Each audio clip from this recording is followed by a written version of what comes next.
Hey guys, how's it going? Just wanted to put together a video to go over one part of auditions that I think might be scaring a few people. It's basically the 16th note triplets that show up specifically with the quads and the snare drums, but also it shows up on one of the exercises for the basses as well. And it's really kind of getting towards the very last measure of the piece. Like, man, how do I tackle that fourth measure? How do I count this thing? So the way I look at it is that there are really kind of two tricks to figuring this out. Okay. Trick one, you need to practice it without counting. You need to just look at the pattern and develop muscle memory for what the pattern is.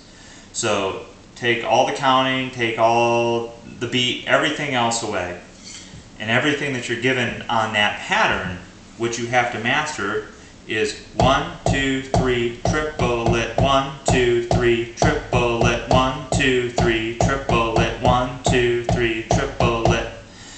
And play that pattern over and over and over and build up to the tempo that you're looking to want to play. But you know, if you just sort of think it is the 1, 2, 3 triplet, 1, 2, 3 triplet, 1, 2, 3 triplet, what you're going to start doing is just training your hands to get into that motion.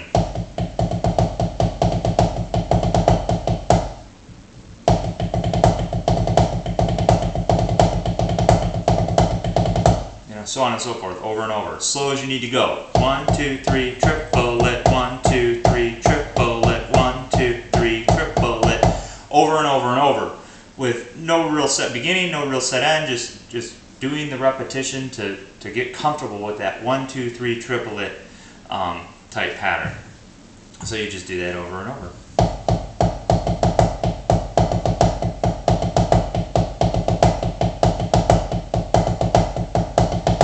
Okay, so on and so forth until the end. Now, when you've got that mastered and that you really understand how your hands just sort of flow through that measure, what you can do is then just signpost it. Because you'll know that if you were to remove the triplet, especially looking at the quad part that we were playing, it's actually counted out. There are signposts on the downbeat of 1 and then 3 and. Those are two very important signposts. So 1 E and a 3 and a 4 E a 1. Everything else is out in space, but you've got that 1 E and a. So you've got your downbeat, which you know you're going to hit 1 E and a. E and a 3 and a 4 E a 1. So 3 and a 1. Okay. That 3 and 1 and 3 and are very important signposts. So when you take this rhythm that now you've learned and you've kind of committed to your muscle memory, the 1, 3 and. That second triplet is your 3 and. So then you can target for that in the metronome. So you've got your downbeat, and then, oh, okay, I've got that first triplet. It's out in space. But don't worry about it. Don't worry about trying to count it. Don't try to divide the beat, because you're not trying to get to 2. You're trying to get to 3 and. 3 and.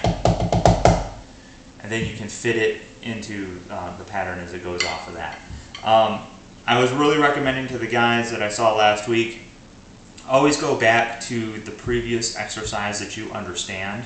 So, on the one that you're having trouble getting, practice it, then go back to the previous one that you get. Then come forward, go back, forward, back, forward, back. And that way you're always putting in context to that beat. But as for getting those triplets, you're going to have a hard time doing it if your muscles aren't, in the flowiness of playing that pattern. And really the best thing to do for that is to turn off the metronome, turn off the counting, really kind of just turn off your brain, except for 1, 2, 3 triplet, 1, 2, 3 triplet, 1, 2, 3 triplet, 1, 2, 3 triplet, so on and so forth. And then once you have that, then you can start to bring in the beat and the measure and signpost it to 1, 3 and don't worry about anything else. 1, 3 and a 1, and you're done. So that's the only trick that I've got. Good luck.